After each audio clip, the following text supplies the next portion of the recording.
Good morning and welcome to today's episode of Live Without Limits, Unlock Your Potential, Ultimate Blueprint to Transform Your Mindset, where we talk about the power to reinvention after burnout. I'm your host, Davida Shinsky, and if you've ever felt like you were running out and running on empty emotionally, mentally, or physically, you are absolutely not alone. Let me tell you, there was a time in my life when I was saying yes to everything and everyone except myself. I was working long hours, pushing through exhaustion, and convincing myself I just needed to hang in there a little longer. Sound familiar? Then one day I hit a wall. I couldn't think clearly. I couldn't sleep.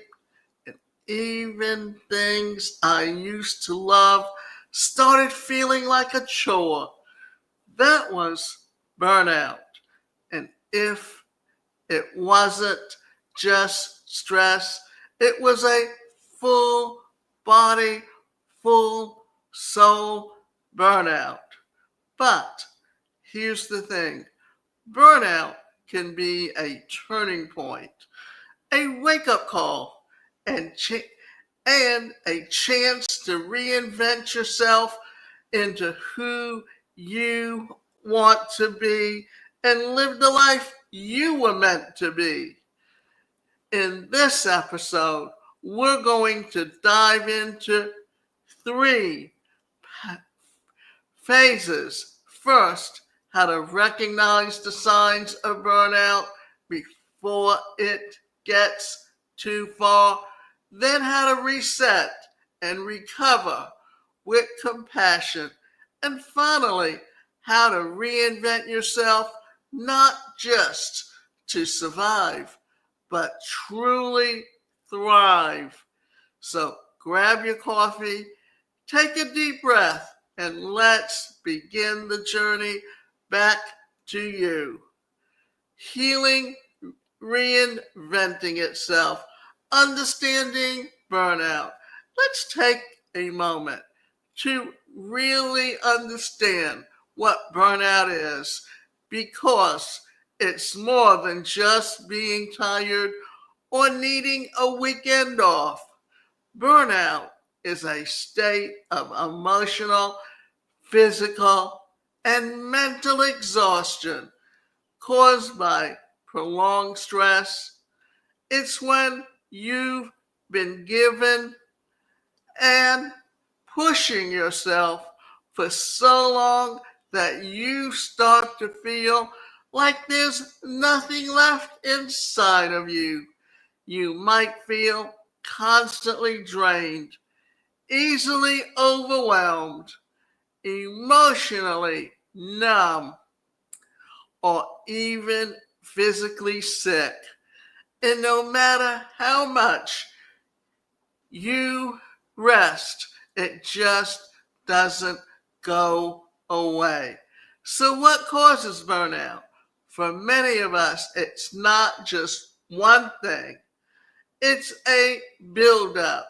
Things like constant work overload, feeling light, your efforts don't matter, saying yes to everyone else while ignoring your own needs, or living without a clear sense of purpose.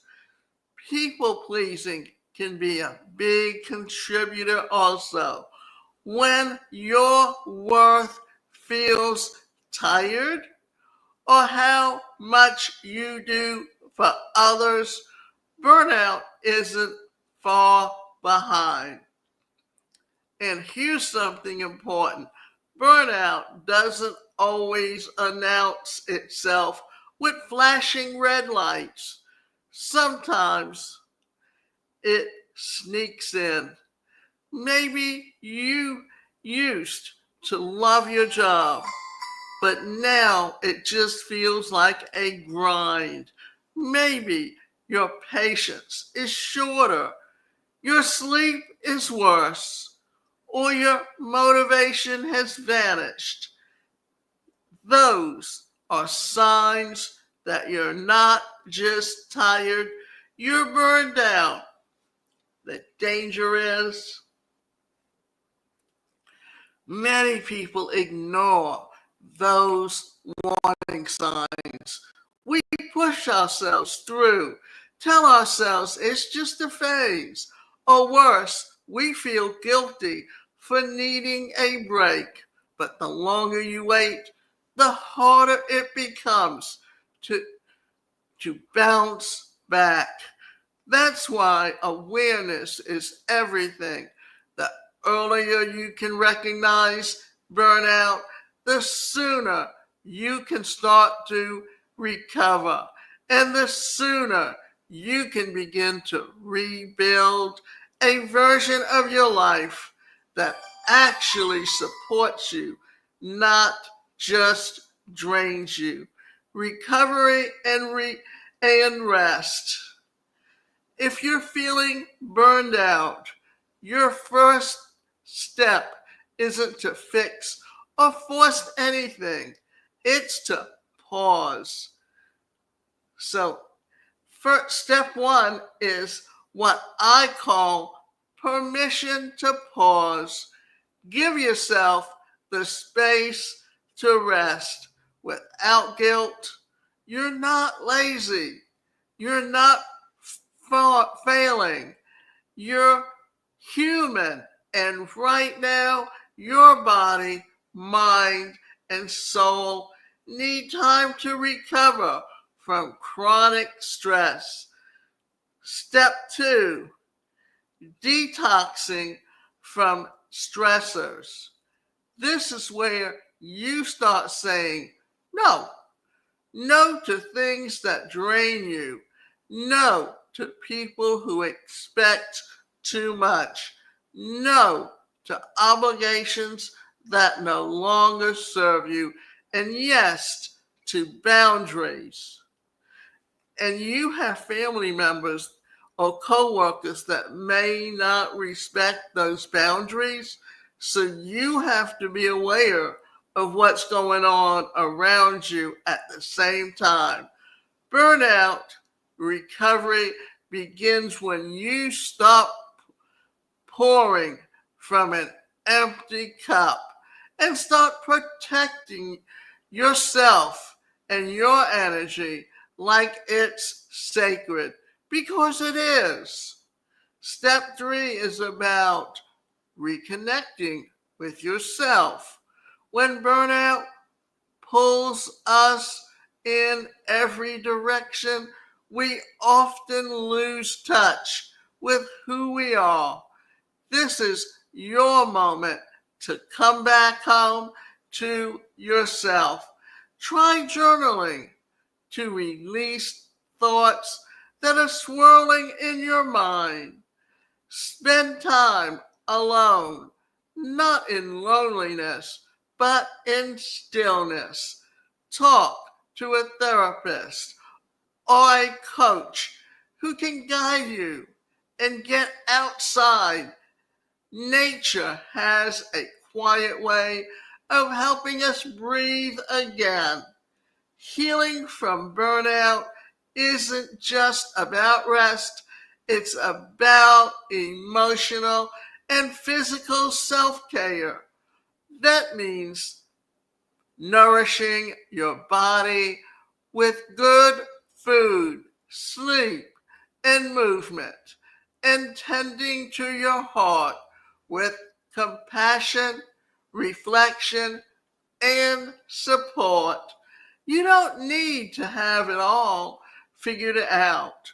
You just need to be willing to slow down, listen inward, and start taking care of the person behind the productivity. Once you've given yourself space to rest and reset, there's a question that greatly rises to the surface. Who am I now? And what do I truly want? Burnout has a way of stripping away the noise. And while that can feel uncomfortable, it also gives you the rare chance to start over from not from scratch, but from experience. This is your opportunity to realign with your values, not just your goals. Ask yourself, what actually matters to me? What lights me up? What kind of life do I want to live? Not just what kind of work do I want to do. And here's the powerful part. Starting over is allowed. Maybe your career that you once loved is no longer fits. Maybe the lifestyle you built isn't sustainable. Reinvention is not failure. It's transformation. It's choosing someone new because they've grown. Now the time to get curious, learn new skills, explore old passions. Take that class you've been putting off. Create a vision board and just of what you want to have, but who you want to become. This is your blank page. You don't need permission from the world. You just need yourself.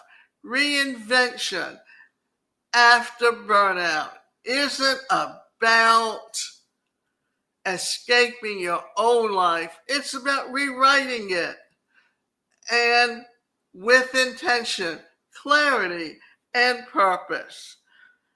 And one of the things you need to look at is also this, that burnout in many ways causes issues or things that to happen that can create a situation that puts you someplace that you don't always want to be. And remember, Rene Descartes, the philosopher, what did he say? He said that think of it as a blank slate that you're writing on, and how you, as the blank slate, what is it that you want yourself to be? What is it that you want others to be? How can you look at it and see it in a way to truly put yourself exactly where you expect to be in the present or in the past? So, let's look at it this way. Reinvention is powerful, but to make it last, you need a foundation that protects your energy and honors your growth. Let's start with this idea. Create rhythms, not just routines.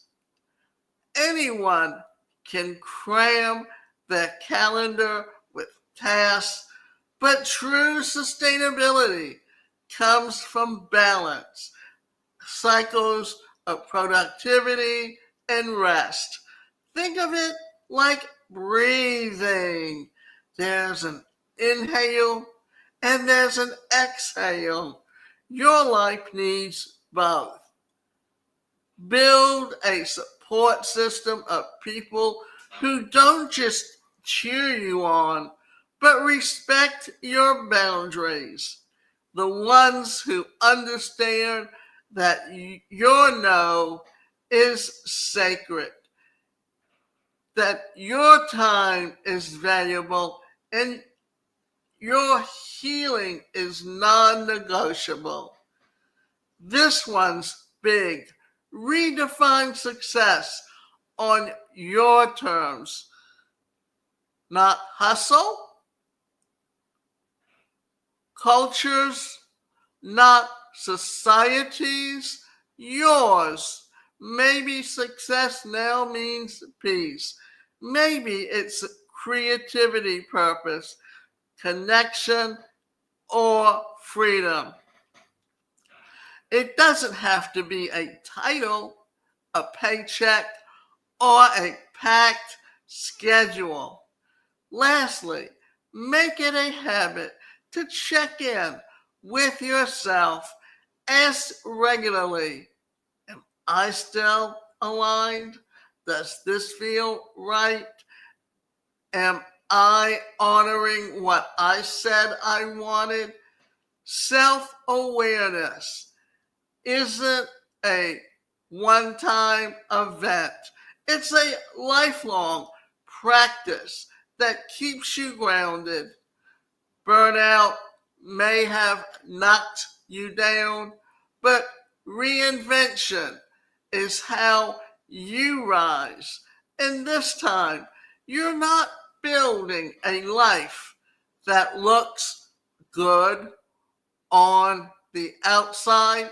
You're building one that feels right on the inside. So, before we close out today's episode, let's take a moment to reflect on what we've covered. We started by defining burnout not just as an exhaustion, but as a deep emotional, physical, and mental depletion. Then we explored how to hit pause, release what's draining us, and reconnect with who we really are. We talked about the power of reinvention, giving yourself permission to start over, realign with your values, and build a life that feels right from the inside out. And we ended by exploring what sustainable success actually looks like. Not hustle, but harmony. Now, I want to invite you into a moment of personal reflection. Ask yourself, what's one thing that I need to let go of to move forward? Maybe it's a belief, a habit, a commitment, or a version of yourself no longer fits. Whatever it is, acknowledge it, then try exercise. Write a new story for yourself. Post burnout, a story where you choose peace, alignment, and purpose. You get to be the author now. And in this episode, resonated with you, I'd love to hear your thoughts. Leave a review, share this with someone who needs it, or connect with me on social media and let me know what part hit home for you. And until next time, remember, burnout doesn't break you, it rebuilds you. And where you need to be stronger. So keep rising. And here's also something else to consider when thinking about burnout. Often, when you're at work, you want to prove yourself. So, what do? You say yes to everything. You know, and I'm going to tell you a story, and I've said this before, and it goes through different generations, but it also shows you how the workplace has changed. And because more and more people work from home, they're more isolated. And then, too, companies started doing more remote workers. And this has been going on really since the latter part of the 20th century, because in the 80s, corporations started merging. They had 2 to 3 people doing the same job, and that's when they started offering buyouts. But if you look back to the very beginning of the 20th century, when there was an influx of Europeans, many of them brought with them the skills they had from their home countries.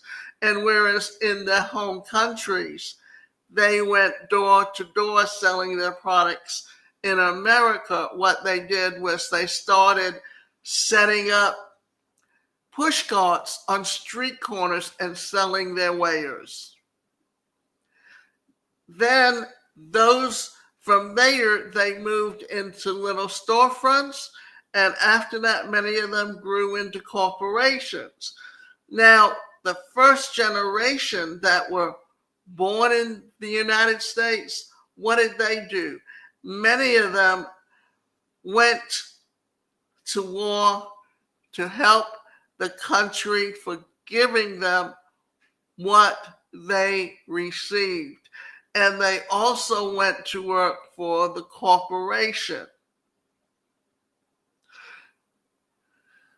Now, the next generation were the generation of people who went to work for the corporations as they grew. And when they were there 25 years, they got their retirement watch and their big retirement party, and they were supposed to be able to go to live on Social Security comfortably. But as we see, that was not feasible. Now, their children went to work for the corporation, but this was when the big mergers were happening. So there were buyout packages. Many of them took those buyout packages and they started their own business. And it was also around the time of the 2YK, or the change of the centuries. And there was a fear of all your computers crashing. And what you saw was a lot of them overpriced, and that was the dot-com era. It crashed because it had no footing to stand on. But what you saw after that was that there is no guaranteed job in the job market anymore. And many people go to work for the corporation with the idea they no longer have a job for life, but they build their skills. Also, back in the 80s and early 90s, corporations brought in trainers to an external software to train their management for leadership skills, communication skills, listening skills. These are skills that, as the corporation started downsizing and merging and doing buyouts, that the training went by the wayside. So what you're seeing now is it's also creating a new industry, because people can go online And if you need recertification in certain industries, you no longer have to go to the webinar. All you have to do is go online to get the courses. And there's certain platforms that actually serve your industry where you can go work from home on the computer and get continuing education credits for these courses. Well, what this means is that many people who were in the corporate environment before experienced burnout at a far higher rate than they do today because they're able to take more time for themselves. They're able to incorporate going to the health club to get the exercise, to de-stress. So what we're talking about is that it has to be your decision to control your life at the pace that you want to be and to learn how to say no when you have to say no, how to take time out for yourself. And today there's many things that you can do with AI to set up your business so that half the stuff that you were working on before that took your time can be done and automated and set up in such a way to reduce burnout. Understanding how technology that is around today helps improve our lifestyle, but also allows us more time. Because remember, in the late 90s, corporations wanted to cut their expenses. So one of the things they were able to do was when they hired someone, put them on flexi time, give them the computer and the phone, tell them to go home and set those things up. And all they have to do is log into the mainframe and calls will be redirected to them. And actually, what we're seeing is that we're not hearing as much about burnout as we did in the past, simply because of what's going on today and how it helps changes our lives, our lifestyle, and the things that we do. Because if you're an adult with a family or grandchildren and you're still working, then what happens is that you're able to do things today that allow you to pace yourself at a better rate. And by pacing yourself at that better rate, then you can reduce the stress in your life. It also helps improve your lifestyle and helps by reducing burnout. You're reducing the stressors that affect your health and give you a better experience on how to adjust your life, how to live your life, how to make it the best possible experience. So remember, burnout can be caused by many things, but realize this: you also have a family that will put upon you to do the things they don't enjoy doing. And I'm going to talk about different personalities because they really affect who we are and how we see things and what we're willing to do. Because the D is the dominant personality who thinks they can control everything. Then you've got the I that has very good interpersonal skills. You've got the S, which is the steadiness personality, and they're the peacemaker. And if they work for a company and the company has a plan or a mission statement, they will read it and they will know, like every company has a booklet of all the expectations, the mission of the company, how they got started.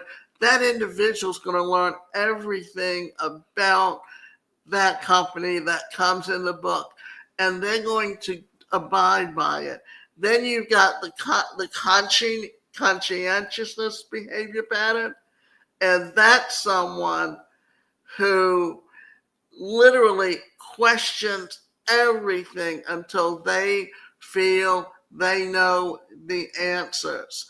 And we can move between these, but one is our strength and one is our weakness. Understanding where your strengths are and where your weaknesses are, and how to balance that out with the other person as your business partner or as your in your relationship, then it also helps to reduce burnout. And I will look forward to seeing you next week.